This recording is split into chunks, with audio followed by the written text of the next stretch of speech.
Samajwadi party के राष्ट्रीय अध्यक्ष अखिलेश यादव ने पूर्व सांसद डॉक्टर शफीकुर रहमान बर्क को उनके आवास पर पहुंचकर श्रद्धांजलि अर्पित की।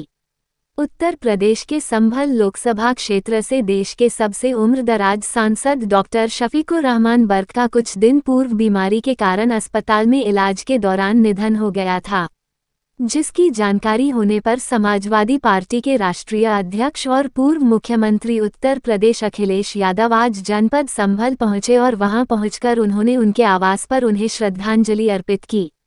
पूर्व सांसद को श्रद्धांजलि अर्पित करने के बाद समाजवादी पार्टी के राष्ट्रीय अध्यक्ष अखिलेश यादव ने प्रेस वार्ता के दौरान कहा कि डॉक्टर शफीकुर रहमान बर्क पार्टी के प्रति हमेशा मजबूती के साथ खड़े रहे। साथ ही उन्होंने कहा कि उनके ना रहने पर उनके चाहने वाले लाखों लोगों को भी काफी दुख हुआ। साथ ही उन्होंने कहा कि इंसान के जीवन में सबसे बड़ी बात है पहचान और सम्मान। उनके ना रहने पर जिस तरह से जनता ने उनको सम्मान दिया, ये है बहुत कम लोगों को मिलता है। इसके बाद उन्होंने कहा कि देश में सबसे बड़ी लड़ाई जो होने जा रही है इस बार वह संविधान को बचाने की है। एक तरफ वह लोग हैं जो संविधान को नहीं मानते हैं और दूसरी तरफ वह लोग हैं जो गंगा जमुनी तहजीब को मानते हैं। शफीकुर रहमान बर्क साहब पार्टी के प्रति हमेशा मजबूती के साथ खड़े रहे। उनके ना रहने पर न केवल समाजवादी पार्टी के लोगों को दुख है, बल्कि उनके लाखों लाख साथी, सहयोगी, मददगार, परिवार के लोग बहुत दुखी रहे। इंसान के जीवन में सबसे बड़ी बात है पहचान और सम्मान। उनके ना रहने पर जिस तरीके से जनता ने सम्मान दिया है, ये बहुत कम लोगों को मिलता है। सम्मान जीवन भर जिसने सेवा की हो, मदद की हो, तभी इसी तरह का प्यार मिल सकता है और सम्मान के साथ जनता आ सकती है। वो उस कड़ी और उस पीढ़ी के नेता थे जो कभी कोई बात छिपाते नहीं थे। अपनी राय, अपना सुझाव या अपना तर्क बहुत स्पष्ट रूप से कहते थे। कई मौके आए जब उन्होंने अपने लोगों की बात रखी। हो सकता है कुछ लोगों को ना पसंद आई, लेकिन कम से कम वो ऐसे व्यक्ति थे जो अपने लोगों की बात बहुत सफाई से रखते थे। वो कभी कौन नाराज होगा, कौन क्या सोचेगा, इसके बारे में कम सोचते थे, बल्कि जो बात सही होती थी वो ज्यादा महत्वपूर्ण समझते थे। लोकसभा में भी मैंने उनको देखा। कई मौकों पर विपक्ष के लोगों ने आवाज बुलंद कर करके उन्हें दबाने की कोशिश की, लेकिन मैंने अपने आगे देखा, आंखों से देखा कि वो किसी के दबाव में नहीं आते थे। जो बात उन्हें कहनी होती थी वो कह के रहते थे। तो ऐसे नेता को हम लोगों ने खोया है।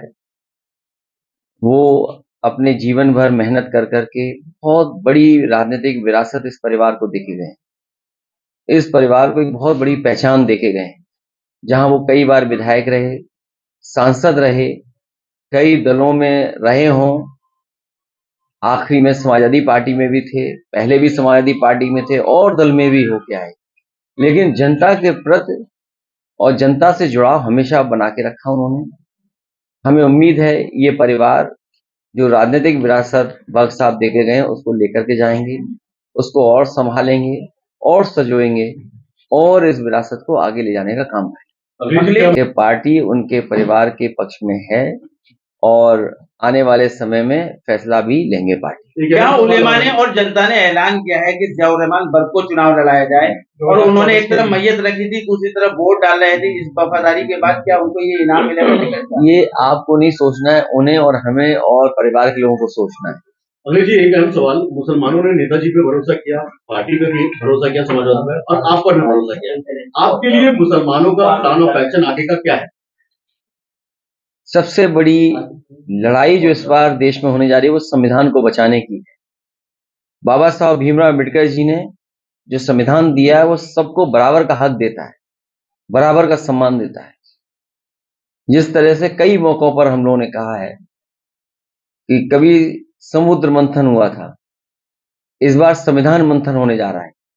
एक तरफ वो लोग होंगे जो देश की खूबसूरती रही है, हमारी आपकी गंगा जमुनी संस्कृति, भाईचारा, आपस में प्रेम, और दूसरी तरफ वो लोग हैं जो संविधान को नहीं मानते हैं। तो संविधान मानने वालों की और संविधान पर न चलने वालों के बीच में ये चुनाव होने जा रहा है, और हमें ये पूरा भरोसा है देश की जनता संविधान के साथ और संविधान बचाने वालों के साथ रहेगी। अखिलेश जी, इकबाल आप साहब और जो बर्क फैमिली का 36वां आंकड़ा रहा, आज दिल जोड़ने के काम किए हैं आपने। देखिए, ये राजनीति में मैंने यही कहा कि देखिए बख्श साहब किस रास्ते से यहाँ पहुंचे हैं। राजनीति का हर पहलू उन्होंने देखा है, कहाँ शुरुआत हुई, कई बार किन्हीं परिस्थितियों की वजह से दूसरे दल में भी रहे, लेकिन नेताजी और समाजवादी पार्टी के पक्ष में हमेशा बने रहे। अध्यक्ष जी, मेडिकल कॉलेज की सियासत में लगातार शहरों के नाम बदले जा रहे हैं और लखनऊ को नाम बदलने की तैयारी, लक्ष्मण को नाम बदलने रखा जा रहा है, क्या कहेंगे इसको? लोकसभा से देखिए, ये नाम बदलने से ज्यादा जरूरी है कि नौजवान को रोजगार दे दें, नौजवान को नौकरी दे दें। नाम बदलने से जनता को उलझाएं नहीं, पेपर लीक ना होने दें। सोचिए, हर पेपर लीक हो जाता है इनका, और लीक होने के बाद एक ही एजेंसी उसको जांच दे देते हैं। अभी जो हमारा एक पत्रकार साथी मेडिकल कॉलेज के बारे में पूछ रहा था, अभी सुना है कि केवल बिल्डिंग का उद्घाटन करने गए हैं, वो हॉस्पिटल का उद्घाटन नहीं है, वो बिल्डिंग का उद्घाटन है। हॉस्पिटल का मतलब यह है कि किसी व्यक्ति का इलाज होना शुरू हो जाए, बिस्तर हो, बेड हो, मेडिकल फैसिलिटीज हो, स्टाफ अपॉइंट हो जाए, ओटी चलने लगे, दवाइयां हो, वो बिल्डिंग का उद्घाटन करने गए। इसी तरह सुना है कि एक वर्चुअल उद्घाटन भी हुआ है आगरा में मेट्रो का। ये समाजवादियों की मेट्रो थी, ये कोई बीजेपी ने तो काम स्लो किया, रोका, बेमन पूरा किया है। जितना भी आगरा का अलाइनमेंट किस तरफ से किस तरह जाएगी, कहां पर क्या बनेगा, ये पूरा समाजवादियों के सरकार में फैसला हो गया था, वही मेट्रो का वर्चुअली उद्घाटन किया। जैसे नाम बदले जा रहे हैं तो इसके मायने क्या है कि मतलब ये लक्ष्मण को नाम रखा जाए? सर, एक सवाल ये है सर 4 दिन पहले अभी जो सर धनंजय सिंह ने जैसे चुनाव लड़ने का ऐलान किया सर जौनपुर से कृपाशंकर के सामने, और उसके ठीक बाद ही जो है सर क्या नाम है सर जेल जाने की खबर नहीं है, ये तो कोई खबर नहीं है।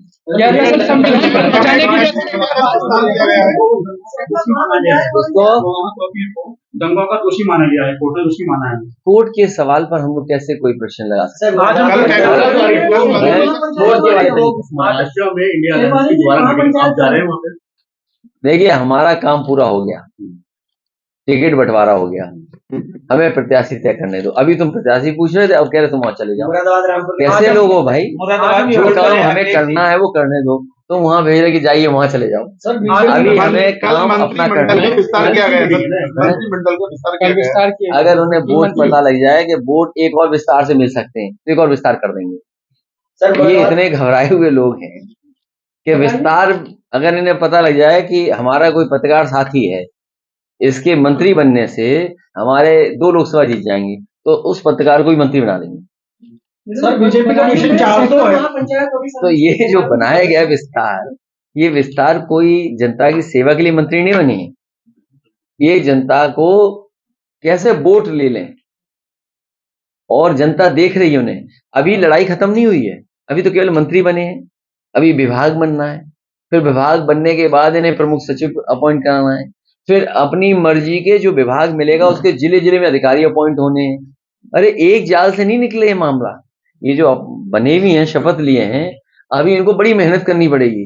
पहले अपने प्रमुख सचिव अपॉइंट कराने के लिए, विभाग के लिए भी मेहनत करनी पड़ेगी, और फिर जिले जिलों में जो विधायक और लोग बैठा लेते हैं अपने अपने अधिकारी, उन्हें हटाना, उन्हें नए लाना, अभी तो बहुत दिन है। और जब तक ये काम होगा तब तो चुनाव आ जाएगा, आचार संहिता लग जाएगी, मंत्री बस मंत्री बने रहेंगे, काम नहीं कर पाएंगे।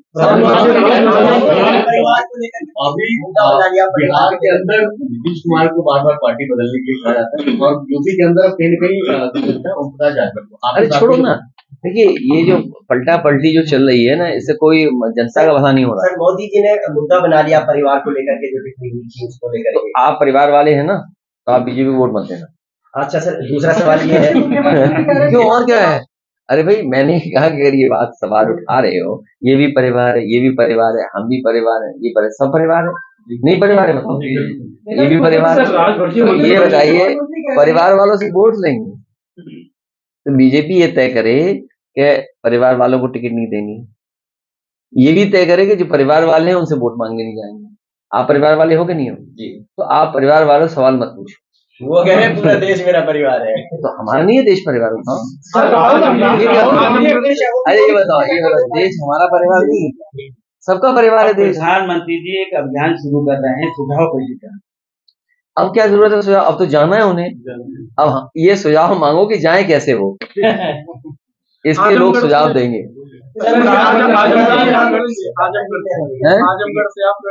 अभी टिकट मत बांटो, नहीं तुम और टिकट बंटवा दोगे और झगड़ा करा दोगे। संभल का बहुत जल्दी वहां का भी हो जाएगा। हाँ? अब सूची आ जाएगी बहुत जल्दी, और चुनाव आ गया है, तारीख आने दो सब सूची आ जाएगी।